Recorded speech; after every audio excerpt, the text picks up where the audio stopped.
কি ব্যাপারে বলতে পারছো না কেন? গাজর গাজর। গাজরও নয়। তাহলে কি রেখেছো? কি রেখেছো? পাপায়া। পাপায়া মানে পেঁপে? হ্যাঁ। একদম ভুল উত্তর। কুমড়ো। তুমি জানলে কি করে? একদম ভুল নয়, সঠিক উত্তর। হাততালি দিন।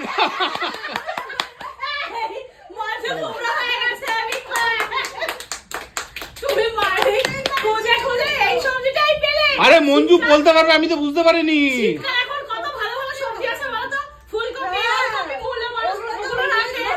আরে ওগুলো তো আমি জানি, কিন্তু একটু আনকমন রাখতে হয় না। আচ্ছা ঠিক আছে, তো মঞ্জু তুমি পেয়ে বুঝতে পেরেছি তুমি এটা দিয়ে খিচুড়ি মিচুড়ি রান্না করে আমাদের ঘ্যাট ঘুট রান্না করে খাইও। তো মঞ্জু পেয়ে গেল 1000 টাকা।